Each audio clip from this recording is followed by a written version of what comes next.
नंगौ जोङो सानथामनिफ्रायनो दाख्लै तेजपुर मैया जोङो बिश्वनाथ सारियालि गफुर आरो नै दिनै जोङो धेकियाजुलिनि साहा बातासिपुर बे मोनसे गामियाव जोङो दिनै जयैनो दिनै जोङो BPFनि मोनसे फोसावदिं मेल जोङो लानाय जादों। बेयावनो जोंहा जोंनि BPF राजनितिक दलनि आफादगिरि बिथां हाग्रामा महिलारि आरो बेजों लोगोसे रिहन दैमारि, सरन बर' आरो प्रेस मुसारि सारमोनाबो दंफायो। दा फैनायनि मुल उद्देश्यआ बेनो जे जोङो फैबाय थानाय दिनाव BPFआ सरकाराव फैयोब्ला हाग्रामा महिलारिया BDCनि चिफ जायोब्ला जोंनि रायजो राजानि थाखाय मा खामानि मावगोन आरो आं लाइमोन हिसाबै दिनै लाइमोननि थाखाय मा खामानि मावगोन बेखिनि बाथ्राखौ आं नोंथांमोननि निउसनि गेजेरजों आं दिनै साफ्रोमबो रायजो राजानिसिम आं फोसावनो सानदों। दिनै गोदान गामि हाबनाय हिसाबै जोङो लुगैदों जे दिनै गोदान गामि हाबनाय हिसाबै बै गामिनि रायजो राजाफोराहाय जुदि बिथांमोना BJPजों थायोब्लाबो ABPजों थायोब्लाबो कंग्रेसजों थायोब्लाबो बा UPPLजों थायोब्लाबो दिनै एबसुआ जाहाथे बादा होनो मोना। माखौ बादा होनो मोना बुङोब्ला जोंहा थांनाय MP इलेक्सनावहाय एबसुआ मोनसे डिसिजन लादोंमोन जे जोंहा दरं उदालगुरि समस्तियावहाय दिलीप शइकियाखौ देरहाहोनांगौ। बिटिआर सुक्तिखौ जाफुंसार होनायनि मुङावहाय जोंहा दिलीप शइकियाखौ देरहाहोनांगौ बा BJPखौ देरहाहोनांगौ होननानै बुंना मोनसे बिराद गिदिर जोंनि बर' जाथिनि मोनसे भुल खामानि मावदोंमोन। दा बेयावबो दिनै बे ओनसोलनि रायजो राजाखौ बिथांमोना बुंगासिनो दङ जे BPFनि मिटिङाव थाङोब्ला नोंथांमोननो जोंनि सोरखारनिफ्राय जे सुबिदा होगोन बे सुबिदानिफ्राय नोंथांमोनखौ बोखारनाय जागोन बा जोङो माबा मोनसे सरकारि स्किम लायोबाबो बे स्किमखौ बे मिटिङाव फैग्राफोरा मोननाय नङा होनना बिथांमोना बुंगासिनो।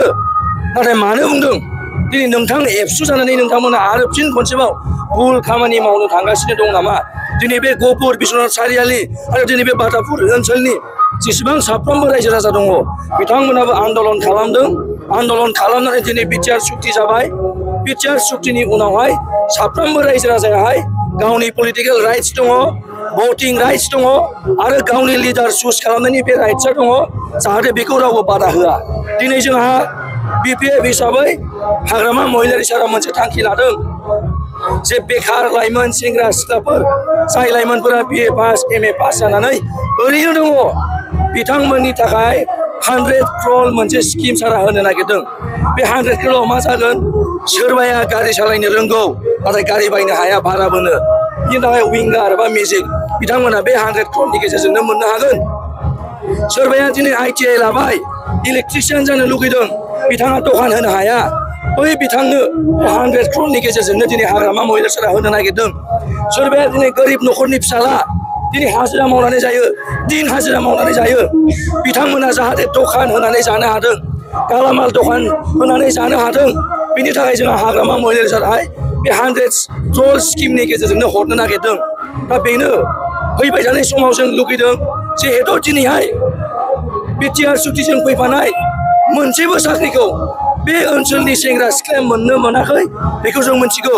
दिनै बे गहपुर बिश्वनाथ सारियालि आरो बे बातासिपुर ओनसोलनि खैजोन एक्स-एनडिपि आदामोना दिनै बे फरेस्ट गार्डनि साख्रिखौ मोनखो? खैजोन एक्स-एनडिपि आदामोना दिनै बिटिआर सुक्तिजों जानानै फैनाय पेरामिलिटारि फर्स दिनै पुलिस फर्सआव साख्रि होनांगौनि खोथा बिथांमोना बुंदोंमोन। सोर सासे एक्स-एनडिपि आदामोना दिनैहाय बे सुक्तिजों फैनाय साख्रिखौ मोनखो? हाग्रामा महिलारि सारनि BTC सुक्तियाथ' एक्स-BLT आदामोनखौहाय दिनै आर्मि पेरामिलिटारि फर्सआव साख्रि होदोंमोन। बेखौ जों बयबो रायजो राजाया नुजोबनाय। दा बेखायनो खावलायदों प्रमद बर'नि थगायनायजों जाहाथे जोङो आरो फिन खनसेबाव थगायजाबावा। दिनै बिथांमोना बन फाननानै जाग्रा, जौ फाननानै जाग्रा, दिनै जौ मावनानै जाग्रा, दंफां दाननानै जाग्रा बै गोरिब दुखिया न'खरनो बिथांमोना साख्रि होनायनि बाथ्रा बुंदोंमोन, न' बां लुनायनि होनायनि बाथ्रा बुंदोंमोन, फायखाना खल हा पाट्टा होनायनि बाथ्रा होदोंमोन। नाथाय दिनै जों मा नुनो मोनदों? जोंनि BDCनि साहा ओनसोलनि रिजार्भ ओनसोलनि रायजो राजाखौ दिनै फेरेंगा मोनबायदियाहाय दिनै न' बां सिफायगासिनो, मन्दिर गिर्जा सिफायगासिनो।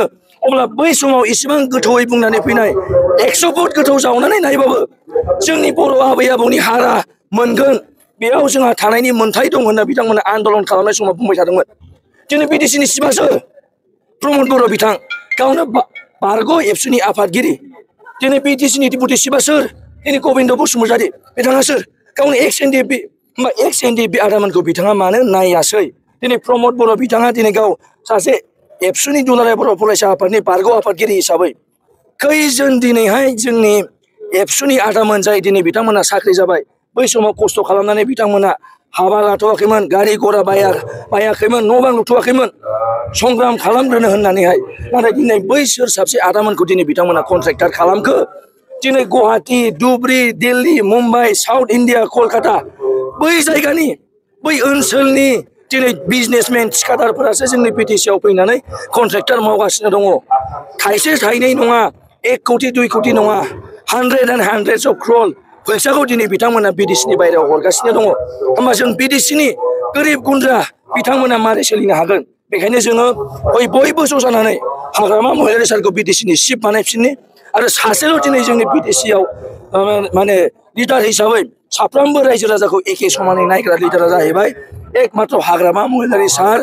जेखौ मावनो हायो बेखौल' बुंगोन प्रमद बर' बायदि न'खर साख्रि होगोन होनना जोंनि हाग्रामा महिलारि सारा थगाया बेखायनो आं खावलायबाय जाहाथे साफ्रोमबो नोंथांमोना गोदान हाबजेननाय हिसाबैहाय बिपिएफखौ मदद खालामो आरो जोंबो बुङो सरकाराव फैनायनि उनावहाय दिनै हाग्रामा महिलारि सारा बुंदों बे एरिया हिसाबैहाय मोनसे साब डिभिजन बानायनायनि होनायनि बाथ्रा बुंदों जेरै जोंहा बिदेशियाव दङ गसाइगाव साब डिभिजन परबतजरा साब डिभिजन बिजनी साब डिभिजन भेरगाव साब डिभिजन सालबारि साब डिभिजन मुसलपुर साब डिभिजन बै साब डिभिजन जानायनि गेजेरजों दिनै जिल्ला हिसाबै मोनसे जौगानाया फैयो बेखायनो जोंहा बिपिएफआ खोथा होदों हाग्रामा महिलारि साराहाय सोरखाराव फैनाय लोगो लोगो मोनसे साब डिभिजन बानायनानै होगोन आरो बेजों लोगोसे नोंथांमोनहा जाहाथे सुबिदा बायदि दिनै बिटिसिआव थांनो हाया क'क्राझारावहाय थांनानै फैफिननो हाया गोजान जायो दा बेखायनो जोंहा उदालगुरि जिल्लायावहाय मिनि सेक्रेटारियेट जोंहा तामुलपुर बाक्सा बा दिनै जोंहा बिश्वनाथ सारिआलि गहपुर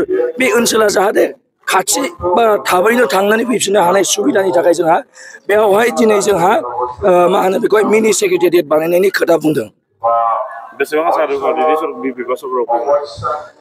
आसाया दङ जोंहा मानो होनोब्ला दिनै रायजो राजाया दिनै जोंनि बिपिएफनि मिटिङाव आदामोना मोनसे खोथाखौ नाय इउपिपिएलनि मिटिङा अनलि बेनिफिसियारि स्किम बा माबा मोनसे सोरखारि बुस्थु राननायावल' बिथांमोना मेल मिटिं गावसिनि माने इउपिपिएलनि मिटिंखौ खुंफायो नाथाय दिनै जोंनि बिपिएफ राजनिति दलनि मिटिङाहाय जोङो गारि हरनो हाया ओंखाम जाहोनो हाया थाखा फैसा हरनो हाया थेवब्लाबो रायजो राजायानो गोसो जाना हाग्रामा महिलारि सारखौ नांफिनगौ होनना बिथांमोना लैहोर ओंखारबोगासिनो दङ जयनिंआ जोंहाय गोबां जयनिं दिनैबो जादों आरो बिनि सिगांनिफ्रायनो जोंहा एमपि इलेक्सन जाजेननायनिफ्रायनो जोबनो गैयै जयनिं जागासिनो दङ दिनै इउपिपिएलनि जयनिं जागासिनो दङ दिनै बिजेपिनि जयनिं जागासिनो दङ जोंहा एमपि इलेक्सनाव हारसिङैनो 4.5 लाख भट मोननाय जादों बिपिएफ हिसाबै नाथाय इउपिपिएलआ बिजेपि इउपिपिएल जानानै जों बिपिएफनिफ्राय बिथांमोना 50,000 बांसिन मोनदोंमोन नाथाय दिनैहाय इउपिपिएलआ आं सिगां समावनो बुंबाय थादोंमोन